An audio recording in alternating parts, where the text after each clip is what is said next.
is between the end of spring football and the start of camp now? Obviously, you're away from them for a little bit, but what did you leave them with in terms of things Well, to do? I mean, I thought we had a really good spring. I think, for me, learning, Danton's system, getting involved in that, and then watching the guys go. I think when I came back, these guys have been working their tails off. They're really buying into all our core values and things, and you can see the leadership. They're doing a great job, and really excited about getting going now. My first fall camp in 25 years in college, and I'm anxious to see the differences, but know the importance is the same. I mean, it's it's on now. There's no excuse. We've got to be great, and I know we will be. How's it been in college, back in college so far? It's been great. I mean, remember my son's with me too, so it's been awesome. Like the experience has been fantastic. I mean, I get to hang out with my son, doing something that I love, but he's learning to love it, and then watching a great group of guys. Danton, obviously, we go way back. I know how great he is, and he's one of my best friends.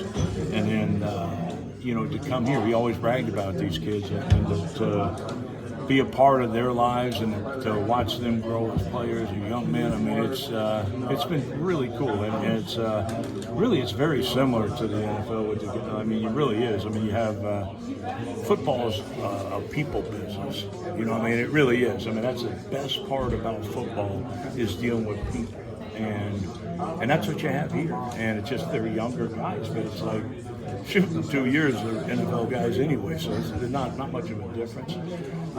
In my opinion, they're the best people in the world. They're the alpha males, they're the toughest of the tough, and you put our kids in any situation, they're going to come out on top. They're going to be great in business. They're going to be great in life because of all the discipline it requires to play this great game and the toughness. So it's a great experience, and it's one I really cherish. I asked Coach Trevon Reed the same question. How do you tell if a player loves the game of football rather than saying they love it, but you can actually tell they love it? I think you feel it. Okay. I think you feel it. I think it's the same job when you guys see a reporter. You can tell you love your job. You're confident, cocky.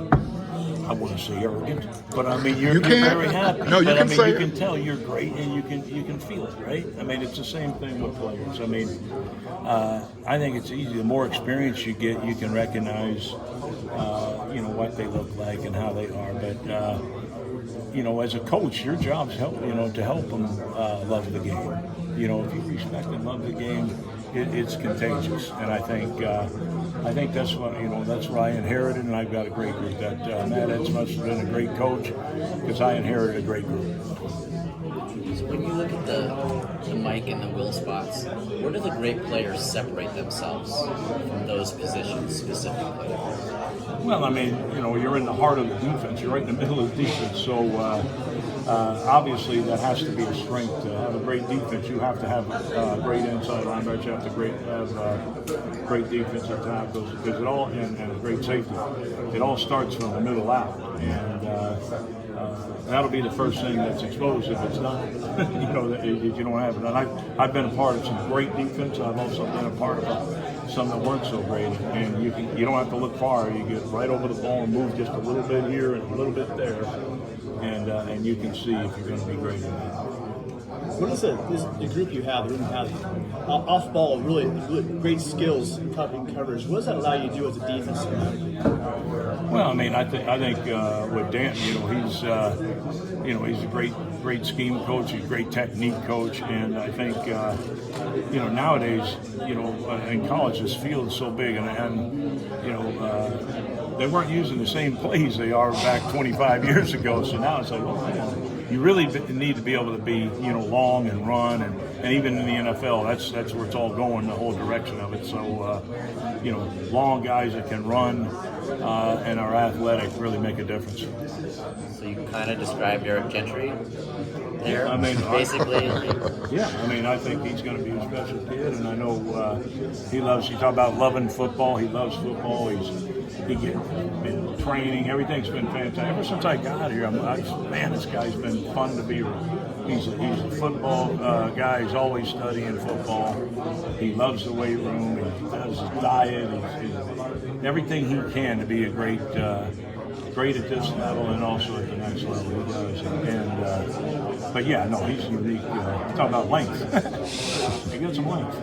How do you balance that? Like the need to have people that run fits and be disciplined, make disciplined football great at you, and also be that guy as a nose for the ball. Because again, we're talking about some players that you have that have some unique skill sets. How do you balance that between your coaching and then giving them a little bit of freedom, but also making sure that they're fitting those run fits? Well, I mean, you have to have integrity. I mean, on defense, it's 11 guys. It's not about one guy. It's about 11. So they all have to be doing their job to be successful. At the end of the day, they only got one football out there. Yeah, and I've only been in college for a few months, but I think I've only seen one out there. If they put two out there, then I'm retiring. The hell with that, because we're going to still get to that ball, and we're going to take care of our gap, but we are going to get to that football, and we're going to get there with the right attitude too. What's something you're really hoping to see from your unit going into fall camp within the first couple of days of practice? I want guys to be able to communicate well. I think there's always room for improvement there. I think that's the biggest improvement that I think any group can make is you got to be able to talk to each other. You got to give a call, listen to calls, and to be on the same page. Talking about 11 guys playing as one. I mean, that's what it takes on defense. And then, just the thing I'm blessed with, I got guys that love football. They're going to run. They're going to give everything they got to get to that football and get there with the right mindset. So I know what that's going to look like. I'm anxious to see it, and it's great to make mistakes. Just don't make them over and over again. Learn from them, and then get better from them. How has Anthony Beavers handled that transition from safety to full-time linebacker?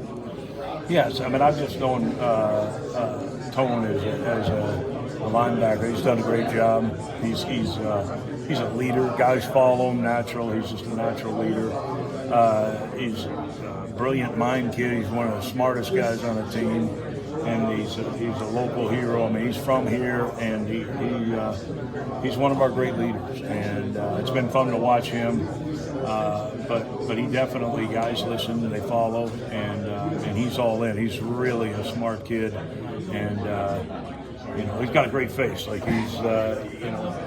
I like being amazed. You see a kid with some energy and some, he's smart and he helps the others. I mean, he's a true senior. Like he helps people, and that's what people do in this business that love the game. They help each other. Did you have to coach that out of him, or did it just happen to come naturally where he just showed up and it's like, I'm Tone, follow me? No, that guy was nothing without me. No.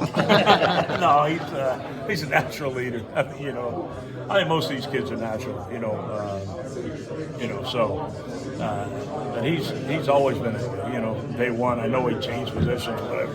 You put him in there, like I say, you put our kids in here in any position, they're going to be successful. And, I think he transitioned a little bit last year, so that's probably why it's been so easy for him. Now you've gotten like a summer in of college football. Has it been crazy to kind of see the differences in what college football was like last time you coached it versus now? Well, that's a big difference, and it's real frustrating. It upsets me because, last time I was in football, college football was 25 years ago.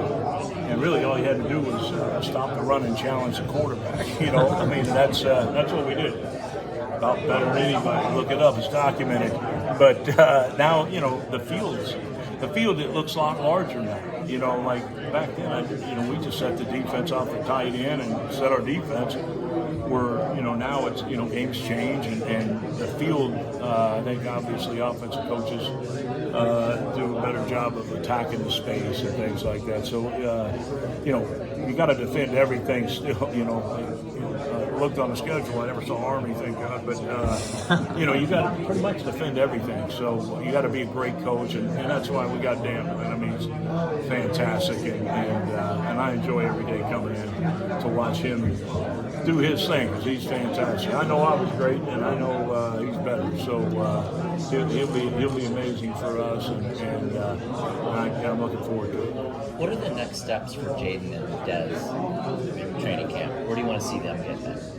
Well, I think this is not a most experienced group, for game experience. In fact, we're quite young there. I know Eric Gentry started a lot of games, but if you look on paper, man, not a lot of that. But you know how that's going to be. We're going to be fine once that ball's put down and they blow a whistle. We'll be ready to go. But it's, I think people look at that over there. I guess that would be the first thing you could see is, hey, I want to see these guys play well, but I have absolute confidence in those kids. They're going to be great. They've worked really hard. They're both really smart, and I'm looking forward to it. I know they're going to be great. Okay, we're going to switch this conversation to be a repeat. Coach Lynn is going